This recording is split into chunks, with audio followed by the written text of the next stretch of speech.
Concept ये बनता है कि आपका जो सिंपल इंटरेस्ट है,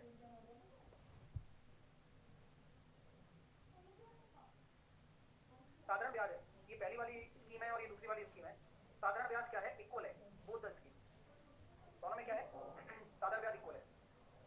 तो साधारण ब्याज अगर इक्वल होगा तो आप क्या करोगे, P1 R1 T1 बराबर कर दोगे P2 R2 और T2 के। तो दोनों ही प्रिंसिपल का जो रेशो होगा वो कितना होगा, R2 T2 upon R1 T1 होगा। यानी कि क्या आप कभी भी किसी भी प्रिंसिपल को इस तरह से आप निकाल सकते हो और बांट सकते हो। एग्जांपल के तौर पर इस तरह का क्वेश्चन यूं बन जाएगा कि मान लीजिए कि कोई ए स्कीम है में 10% रेट और 5 साल का समय है, और बी स्कीम है रेट 12% है और 4 साल का समय है। ठीक है, तो आप मुझे बताइए स्कीम ए और स्कीम बी में लगे हुए पैसे का रेशो कितना होगा, यानी कि उसमें जो इन्वेस्टमेंट है या यूं कहूं तो जो प्रिंसिपल लगाया गया है उसका अनुपात कितना होगा।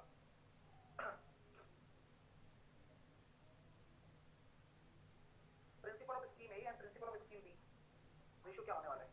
तो आप ये मुझसे कह दोगे, इसका देखो ऐसी बात है कि अगर आप प्रिंसिपल देख रहे हो तो पी ए उसकी रेट कितनी है, 10% है और टाइम कितना है, 5 साल है। पी बी उसकी जो रेट है वो कितनी है, 12% है और टाइम आपका 4 साल है। तो आपको ब्याज बराबर करना है, साधारण ब्याज अगर बराबर आपने कर दिया तो पी ए और पी बी का जो रेशो आ रहा है वो 48/50 24/25 आ रहा है। क्लियर है। अक्सर आपसे ऐसा बोला जाता है, अब आप बांट सकते हो, अगर मैं बोल दूं कि भाई टोटल 9800 रुपीज है तो ए में कितना है बी में कितना है, डाल सकते हैं, रेशो तो बांट ही सकते हो आप, है ना भाई। अब मैं आपको पैसा भी दे दूं तो आपसे बोल दूं कि भाई स्कीम ए में कितना पैसा डाला बी में कितना डाला, तो ये आप निकाल सकते हो, कोई बड़ी बात नहीं है। ठीक है, अगला क्वेश्चन आपके सामने आ रहा है, बैक करना है।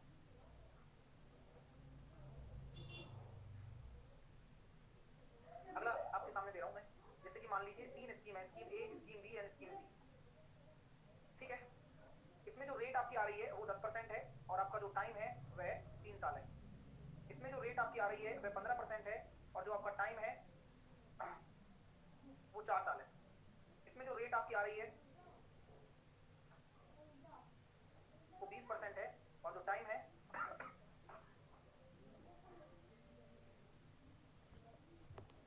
वो 9/2 साल है।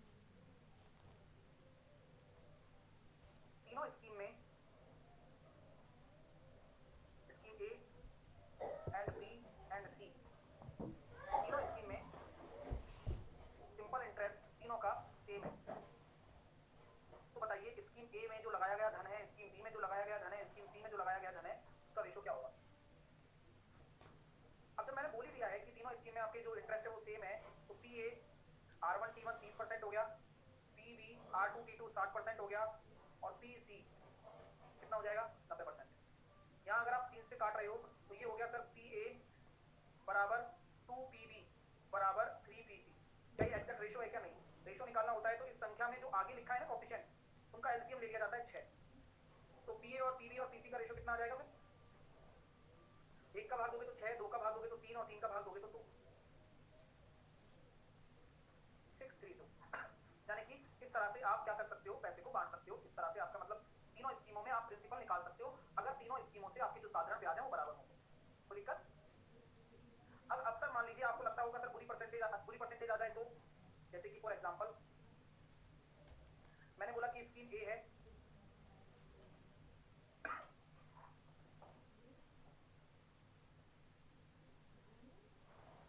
आगे चले, लेट मत आया करो भाई। स्कीम ए है तो रेट मैंने आपको बोल दी 12.5%, time will be 4 year. Scheme B है, रेट मैंने आपको बोल दी 16 2/3%, टाइम विल बी 5 ईयर। मैं आपसे बोलता हूं कि स्कीम ए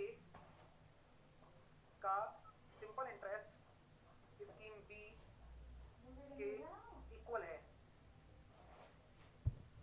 तो बताइए principal of scheme A and principal of scheme B क्या होगा।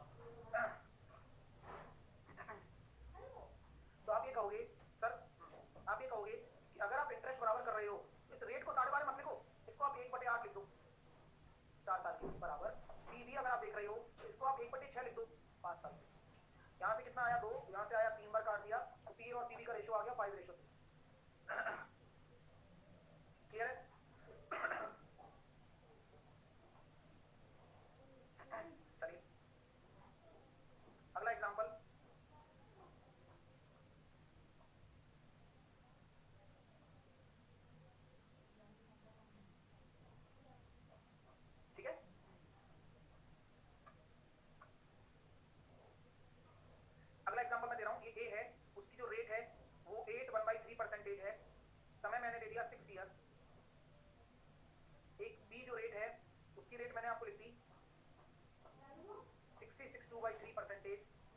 उसका जो टाइम मैंने आपको दे दिया वो दे दिया मैंने आपको 4 साल, और एक सी रेट है जो मैंने लिख दिया आपके लिए 14 सही 2/7, और उसका जो समय दे दिया मैंने दे दिया 7 साल।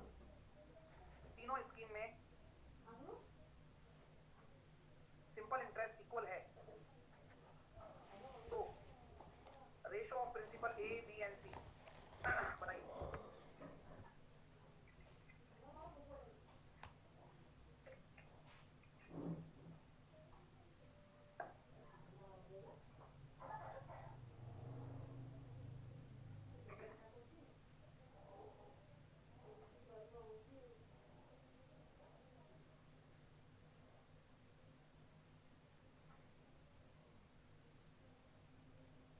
तो कैसे करोगे?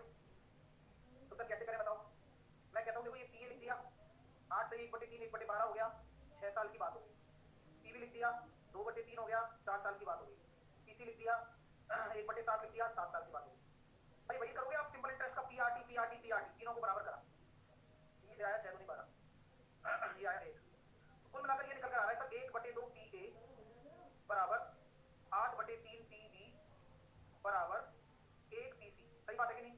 अब आपको पता है कि अगर आप इसको के बराबर करोगे तो उल्टा पटक के लिखना है 2/1। अगर रेशो निकालना होता है तो उल्टा पटक के लिखा जाता है हमेशा, उल्टा पटक के अब एलसीएम लिया जाता है। तो आपका जो अनुपात आएगा पीए अनुपात पीवी अनुपात पीसी 16:3:8।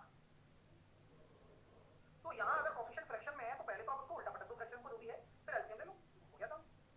क्लियर है? तो पूरी परसेंटेज भी आ जाए तो कोई टेंशन नहीं है, अपना जो कॉन्सेप्ट है वही लगाना है। आगे मैं आप चर्चा करता हूँ सर उल्टा क्यों किया। तरीका होता है जितेंद्र, इसलिए किया कि वो इक्वल के करके ऐसे पलट के लिखता है ना, जैसे इक्वल के करते तो पलट जाता अपने आप। नेक्स्ट अगला कॉन्सेप्ट आप डालिए। हाँ, यदि अमाउंट बराबर हो तो, यदि अमाउंट इक्वल हो तो, ठीक है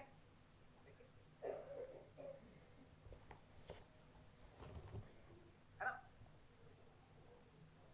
अब यानी कि अभी तक तो ब्याज बराबर चल रहा था, लेकिन अभी बोल दिया गया अमाउंट इक्वल हो तो क्या करूंगा सर, देखते हैं। जैसे कि मैंने बोला कि भाई एक स्कीम है, कौन सी स्कीम है? स्कीम ए, और एक दूसरी स्कीम है, कौन सी स्कीम है? Scheme B. स्कीम ए की मैं अगर बात करना चाहूँ तो इसमें अगर प्रिंसिपल आपका ए है मान लिया, तो उस प्रिंसिपल पर लगने वाले ब्याज को मैं ऐसे लिखूंगा भाई, और इसमें अगर प्रिंसिपल जोड़ दूंगा तो ये अमाउंट हो जाएगा, और अमाउंट इक्वल है दोनों केसेस में, तो P B plus T B into R B into T B upon 100। यहाँ से अगर सी ए को कॉमन ले लेता हूँ तो क्या ये वही बन गया 100 plus R A C A upon 100 बराबर पी बी को अगर कॉमन ले लेता हूँ तो क्या बनेगा 100 plus R B T B upon 100। 100 से आपने 100 काट दिया तो टी ए और टी बी का जो रेशो है वो आ गया 100 plus R B T B upon 100 plus R A T A. कोई दिक्कत? आराम से समझ सकते हो भाई, अपन ने अमाउंट इक्वल किया तो अमाउंट इक्वल वाला केस लगाएंगे ना, सिंपल है। तो सर एग्जांपल जैसे कि मान लीजिए एक बंदा है जिसने स्कीम ए में इन्वेस्ट किया, एक है जिसने स्कीम बी में डाला। ऐसा बोला जा रहा है कि एक निश्चित समय पर डाला, इस रेट को हमने 10% नाम दिया, टाइम को हमने 5 साल बोल दिया, और इसने अपनी इसी रेट पर 8% रेट पर टाइम आपका ले लिया 5 साल। तो आपसे बोला जा रहा है कि 5 साल बाद दोनों स्थिति में अमाउंट बराबर हो गया। समझ लो मेरी बात, मतलब ऐसी बात हुई कि अमाउंट बराबर हो गया, जो मिलने वाला राशि है। पिछले वाले जो कंसेप्ट था उसमें तो हम ब्याज बराबर कर रहे थे, इंटरेस्ट बराबर कर रहे थे, यहाँ अमाउंट बराबर हो गया। तो आप क्या करेंगे सर? तो मैं कहता हूँ कि अमाउंट को बराबर करूंगा, जैसे कि मान लो ये पी ए है plus P A R A T ए यानी कि 50%। इसी प्रकार इक्वल कर दिया मैंने, बराबर कर दूंगा पी बी है प्लस पी बी 40%। तो दिक्कत?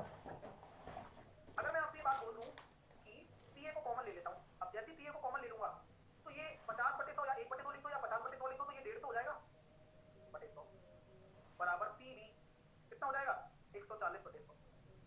2 जीरो से 2 जीरो काटा, 0 से 0 काटा, तो पी ए और पी बी का जो रेशो आ रहा है वो निकल कर आ रहा है 14/15। यानी कि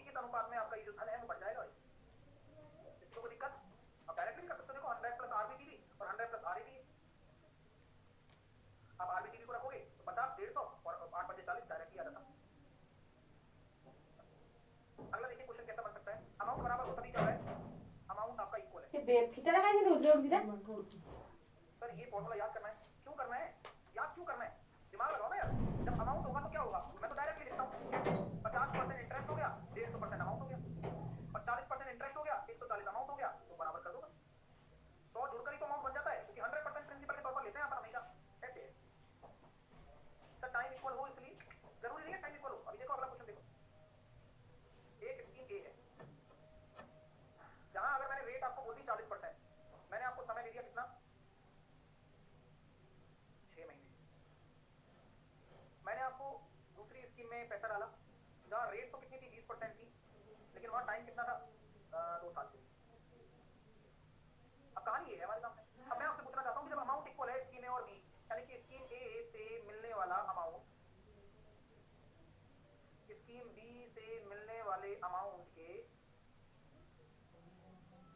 इक्वल है, तो आप मुझे बताइए प्रिंसिपल क्या होगा दोनों स्कीम्स का। आपको पता है 100 प्लस यानी कि 40, तो 140 ऊपर आएगा, इसके अपोजिट चलता है हमेशा। तो ये R2T2 है तरीके से, तो 140 और ये हो गया 20, 130, ये हो गया सर 60/6। अब मान लो कि भाई निकालना हो प्रिंसिपल तो निकाल, तो परसेंटेज पूरी आ गई तो बात हो गई। वाह, मतलब ये तो वही वाली बात हो गई कि टीचर ABCD पढ़ा रहे हैं, बी तक पहुंचे हैं, तुम बीच क्लास में खड़े होकर चिल्लाओगे आगे सी आएगा ना, ये तो वही वाली बात हो गई भाई।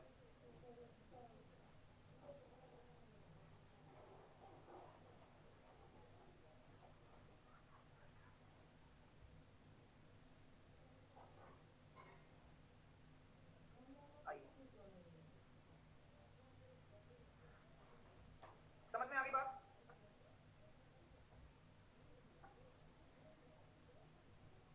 अब अमाउंट इक्वल वाले केस में अगला टाइप,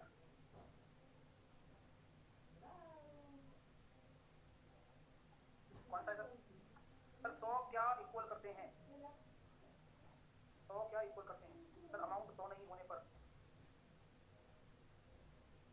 क्या चल रहा है भाई, प्रिंसिपल है 100 और R इंटू टी रेट है, वो ब्याज है, जुड़ जाता है। तो अगर अच्छी परसेंटेज है तभी ये काम चल रहा है सारा। R1 बराबर 10%, टाइम ले लिया अपन ने कितना, 2 साल, कोई दिक्कत, ठीक है। R2 बराबर कितना, 30%,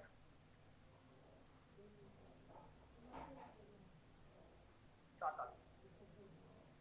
R3 बराबर 60%, या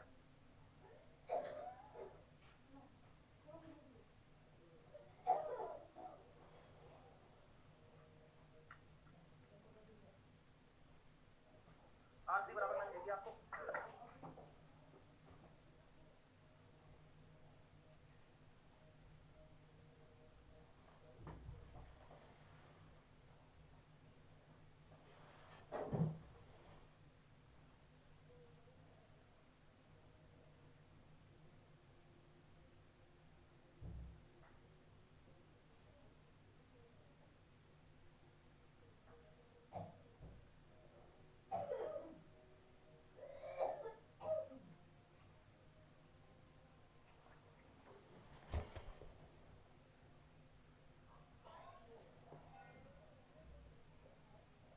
निकालो बेशक। विद्यार्थी कहीं तरफ नहीं बैठ पाएगा, विद्यार्थी पहले ये पूरा खत्म होगा उसके बाद आएगा, तो इससे अच्छा आपको इसी बैच के जुड़कर नए सिरे से शुरू करना पड़ेगा। बस यही नया बैच है ना, ये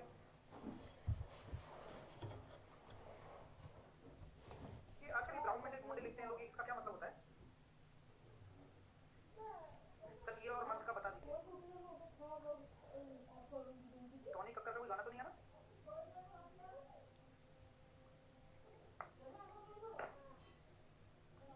पता नहीं, आजकल मतलब काफी मतलब हैंडसम लड़के यही बात बोलते हैं।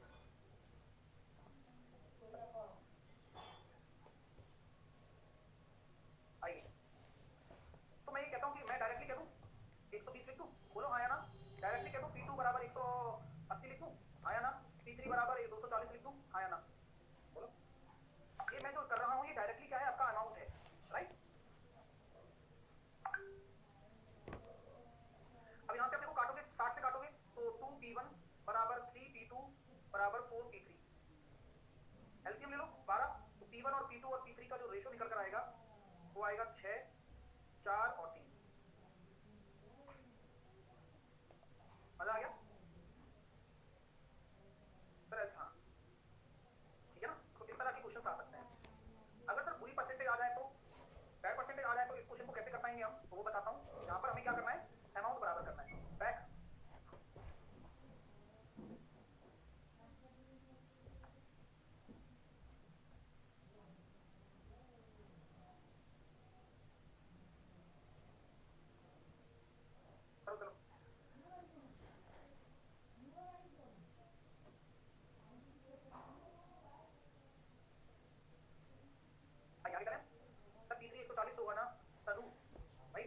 से इसलिए तो सोच रहा था कि 140 तो इंटरेस्ट है, अमाउंट तो 240 होगा भाई।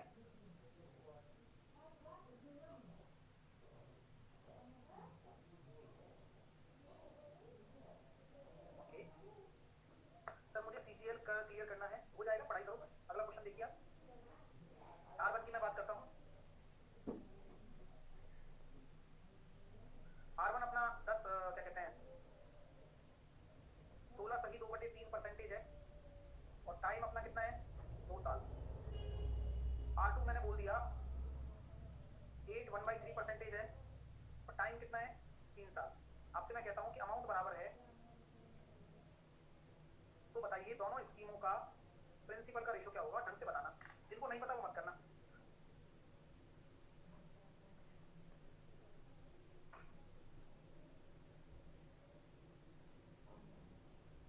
सचिन कह रहा है आजकल आप उखड़े उखड़े रहते हैं, क्या हुआ है सर? कोई आपको रिजेक्ट कर दिया है तो बताओ, हम उसे छोड़ेंगे नहीं। मतलब अब मुझे रिजेक्ट कर देगी, तुम छोड़ोगे नहीं उसे? वाह।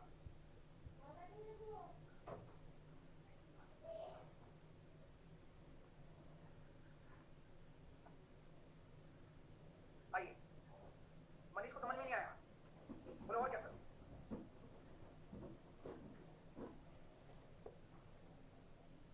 एक आपकी ट्यूबलाइट नहीं जल रही अभी तक तो। जितेंद्र भी बोलो भाई, मैं तो आगे पढ़ाई कर लो, वही हो सकता है मतलब वाला दो की समझ में नहीं आती तुम्हें। मैं ये कहना चाहता हूँ कि भाई पूरी परसेंटेज आ गई, अब अमाउंट बराबर करना है। तो जब हम अच्छी परसेंटेज लेते थे तो प्रिंसिपल 100% की तरह आता था, और इसी 100% को रेशो में क्या बोलते हैं, 1 बोलते हैं।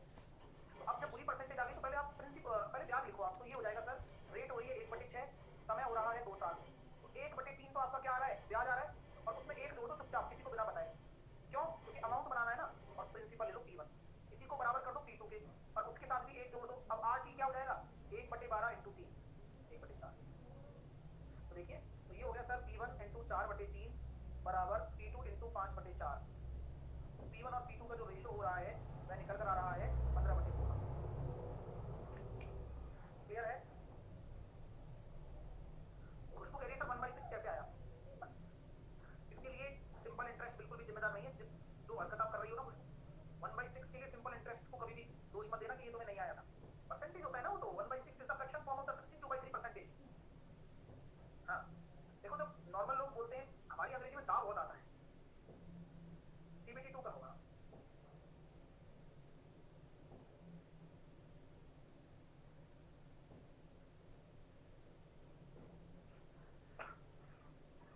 चलिए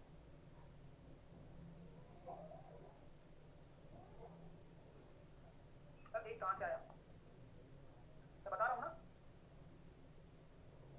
100% को यहाँ परसेंटेज यूज नहीं किया ना अपन ने।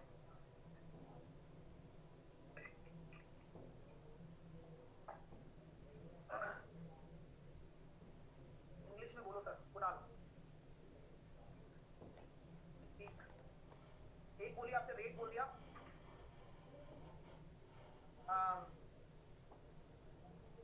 14 सही 2/7%। टाइम मैंने बोल दिया 3 साल। अगली मैंने रेट आपको दे दी 12.5%, और टाइम मैंने आपको दे दिया 4 साल।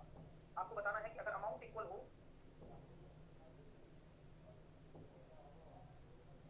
तो P1 और P2 का क्या होगा,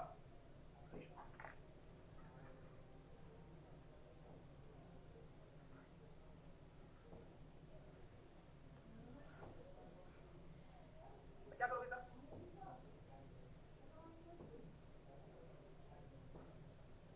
1/7, और समय कितना आ रहा है 3। लेकिन आपको ये पता होना चाहिए कि ये कितना है, 3/7 है एक्चुअल में, प्लस 1 कर दो बराबर, ये 4 साल है, 1/8 है, प्लस 1 कर दो, बराबर कर दिया अमाउंट। P1 और P2 का रेशो कितना हो जाएगा सर, ये आ रहा है कितना, 3/2, 3/2 बटे 7/10, 21/20। मजे आई भाई, कर सकते हो। तो अमाउंट इक्वल करना है, ये इक्वल करना है। सर आपको बंगाली आता है? नहीं?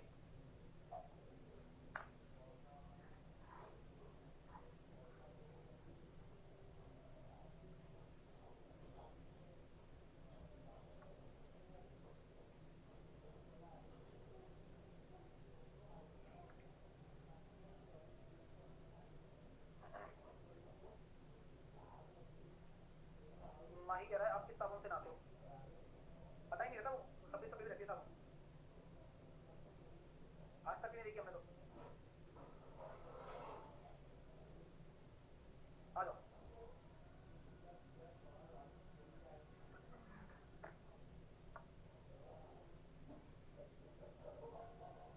शायद 5 भाई है कोई, व्हाइट वाली पट्टी आती है ना,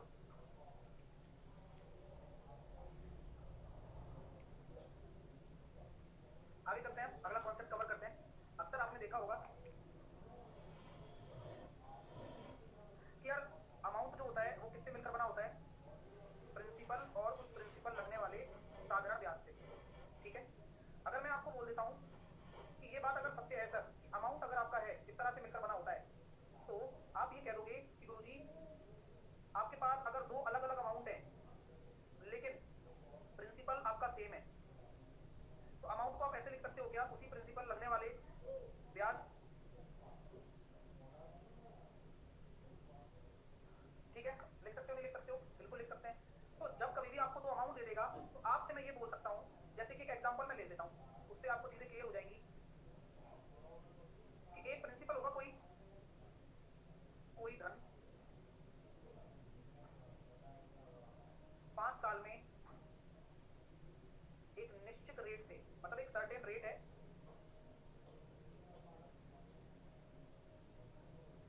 540 रुपए हो जाता है, ठीक है। 10 साल में वही धन उसी निश्चित रेट से 840 रुपए हो जाता है। अब मेरी बात को सुनना, ये 540 क्या है, यह आपका अमाउंट है, क्योंकि अमाउंट हो गया ना भाई 5 साल में, और ये 840 भी क्या है, अमाउंट है। तो आपसे मेरा यही प्रश्न है, दरख्वास्त है कि भाई यार 5 साल में 540 हो रहा है, 10 साल में 840 आ रहा है, तो मैं पूछूंगा कि यार 10 साल से 5 साल घटा दिया तो 5 साल का ये अमाउंट होगा, प्रिंसिपल होगा, क्या होगा, तो आप ये कहोगे सर ये 5 साल का अमाउंट और प्रिंसिपल नहीं साधारण ब्याज होगा और ये 300 रुपए के बराबर आ गया। सही बात है कि नहीं, बता दो। अगर 5 साल का साधारण ब्याज 300 रुपए के बराबर है तो क्या मैं प्रिंसिपल निकाल सकता हूँ क्या, हाँ, क्योंकि जब 5 साल का अमाउंट पता है, 300 रुपए 5 साल का ब्याज है, तो प्रिंसिपल आ गया 240। क्या मैं रेट निकाल सकता हूँ क्या, हाँ, रेट की परिभाषा क्या होती है, 1 साल का ब्याज जो कि कितना है 60 रुपया, किस पर, प्रिंसिपल पर। अभी कंसेप्ट आपको समझ में आने में थोड़ी तकलीफ हो रही होगी, लेकिन है बड़ा प्यारा सर, ये 5 साल का साधारण ब्याज कैसे आ गया, मैं समझाता हूँ। पहली वाली लाइन को अगर आप उठाओगे तो आप यही तो लिखोगे कि यार प्रिंसिपल और उस प्रिंसिपल पर एक पर्टिकुलर रेट से 5 साल का जो ब्याज है वही तो 540 है, और उसी प्रिंसिपल पर उसी पर्टिकुलर रेट से 10 साल का कितना है 840। तो आपको यही समझाना चाहता हूँ, जब आप घटाओगे तो प्रिंसिपल वाला जो पैरामीटर है वो तो सेम ही है दोनों में यार, उससे तो कोई डिफरेंस ही नहीं होगा, डिफरेंस आएगा ब्याज से, 10 साल का ब्याज और 5 साल का ब्याज, तो 10 साल में से 5 साल घटाओगे तो 5 साल का साधारण ब्याज 300 के बराबर होगा। ये बात नैन्सी कह रही 25% कैसे आया, नैन्सी रेट की परिभाषा बोलो, डेफिनेशन ऑफ रेट क्या है। अरे मैनेजर अच्छा पढ़ाई पे ध्यान दो भाई, डेफिनेशन ऑफ रेट बताओ फटाफट। सर 240 कैसे आया, डिंपल वही समझाने की कोशिश कर रहा हूँ, कृपया ध्यान दें।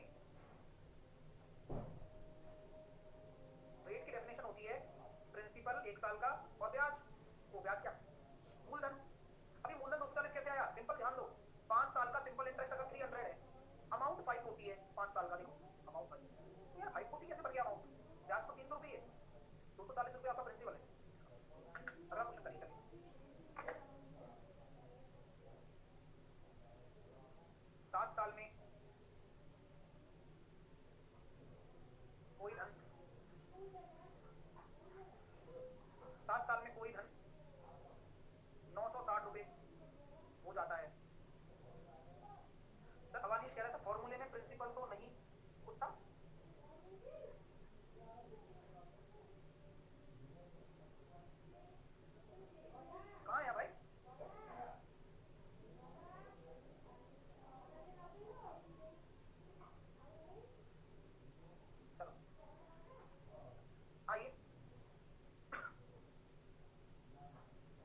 साल में जो अंतर आएगा वो क्या आएगा?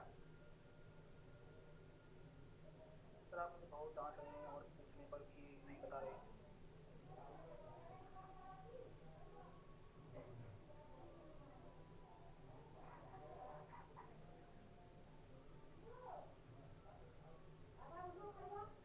इधर आना मैनेजर, बताता हूँ।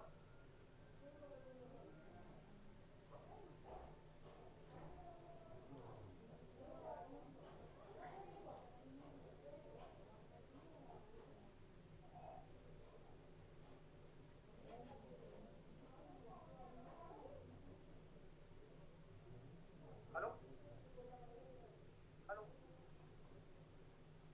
हेलो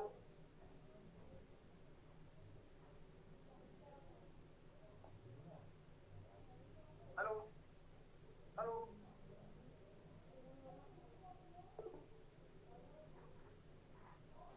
चलिए, तो मूड ही नहीं है बात करने का।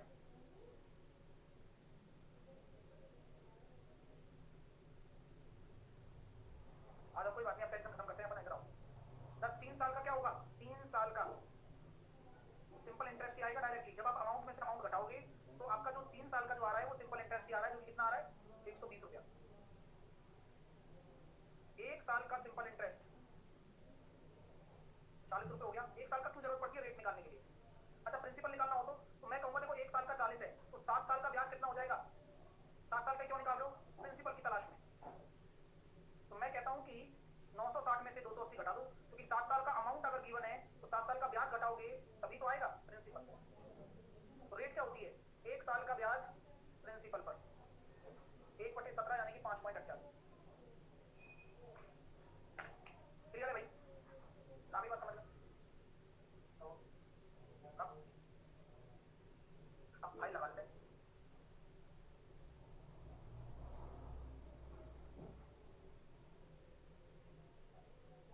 चलिए,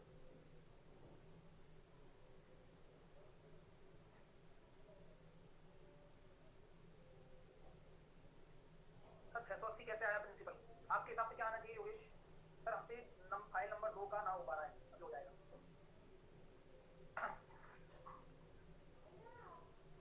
हाँ सर, कहाँ से स्टार्ट करें? शुरू से करिए परसेंटेज से भाई। अब स्टार्ट करते हैं अपन फाइल लगाना। पहली फाइल का नहीं, तुमने कल ही तो बात करी थी यार,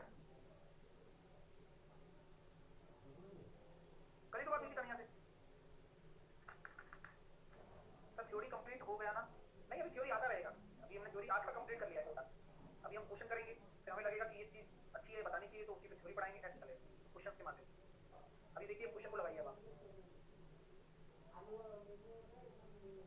150 रुपये ब्याज अर्जित करने के लिए 4% प्रति वर्ष की दर से 6 महीने के लिए साधारण ब्याज पर कितनी राशि दी जानी चाहिए? तो भैया देखो, 2% की दर से 150 रुपये आपको अर्जित करना है ब्याज। तो मैं ये कह सकता हूँ क्या कि 4% है, 6 महीने का मतलब आपको पता है ना, आधा साल। आधा साल यानी कि रेट कितनी? 2%। अब 2% का जो ब्याज है वो 150 रुपये है, और ब्याज प्रिंसिपल हमेशा 100% होता है, यानी कि आपका जो राइट आंसर आ जाएगा वो 75 आ जाएगा। ये है डायरेक्ट मेथड। सर इनडायरेक्ट क्या है? इनडायरेक्ट यही है कि साधारण ब्याज बराबर प्रिंसिपल रेट इंटू टाइम बटे 100 करो। साधारण ब्याज 150 है, प्रिंसिपल आपको निकालना है, रेट आपकी कितनी हो जाएगी? 4%, और टाइम आपका आधा साल। ये भी कर सकते हो आप, आंसर 75 को आ जाएगा। हमें कह रहा है कि प्रीवियस क्वेश्चन गलत कराया है, ये वाला है हमें नहीं, ये वाला। हाँ, इसमें क्या गलत हो गया भाई? बता दो अभी प्लीज, प्लीज अभी।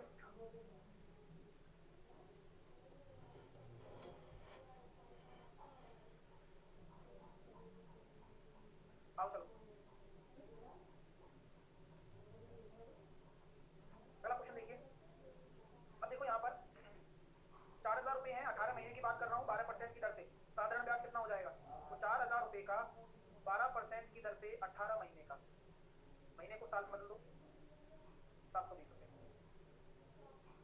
67,400 की राशि पर 14 महीने का किस रेट पर जो ब्याज होगा वो 4718 होगा। करो कैलकुलेशन। 2 जीरो को देखो, 2 जीरो ले गया,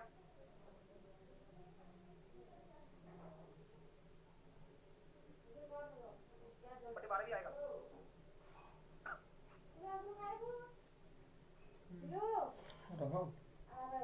बात हो जाएगा और क्या अच्छे 400 पे 16 8 में 16 7 6% आ जाएगा। तब 100 नहीं आएगा 100 से 2 जीरो से 2 जीरो कट हो गया। तब प्रिंसिपल 300 होगा हमें कह रहा है।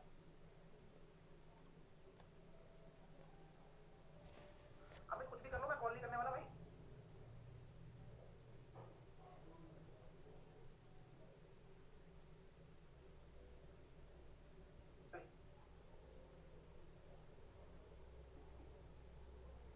हाँ अगला क्वेश्चन करिए। 1600 रुपए की राशि 2 साल और 3 महीने में 252 रुपए का साधारण ब्याज देती है। तो 252 रुपए का साधारण ब्याज देती है 1600 रुपए पर। अब टाइम क्या लोगे भाई, रेट निकालनी है आपको, टाइम निकालो, टाइम निकाल लोगे 2 साल 3 महीने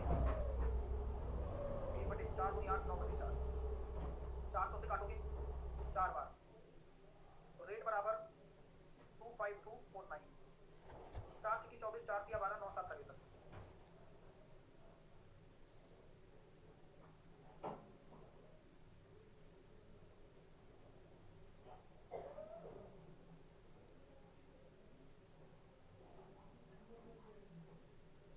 कितने वर्षों में 3000 रुपए की राशि पर 12% प्रति वर्ष की दर से 1080 रुपए का साधारण ब्याज मिल जाएगा।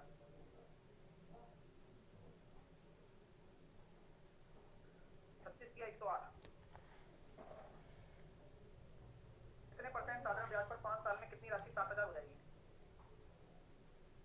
10/3% 5 साल में 7000 हो जाएगी मतलब अमाउंट है तो ये क्या है सर 50/3%। ये हो गया वही 1/6 6 से 7 7 बराबर 7000 6000। ये मैंने पता क्या किया, रेट इनटू टाइम कर दिया, फ्रैक्शन निकाल दिया। आपको पता है कि ये नीचे वाला क्या होता है, प्रिंसिपल होता है और ये आपका ब्याज होता है। जोड़ोगे तो अमाउंट आ गया, अमाउंट अमाउंट के बराबर और ब्याज प्रिंसिपल निकल जाएगा तुरंत खुद क्यों। ठीक है ना भैया। तो बाकी क्वेश्चन आप बना के लाना, कल अपन से आप रूबरू होंगे कल। सर आप थर्ड फाइल दे देना, थर्ड फाइल आज नहीं, अभी पहले दोनों फाइल करेंगे उसके बाद आएगी सर। ठीक, पीयूष ने कुछ कहा है, पीयूष से बात करते हैं। हेलो पीयूष। सर राधे राधे।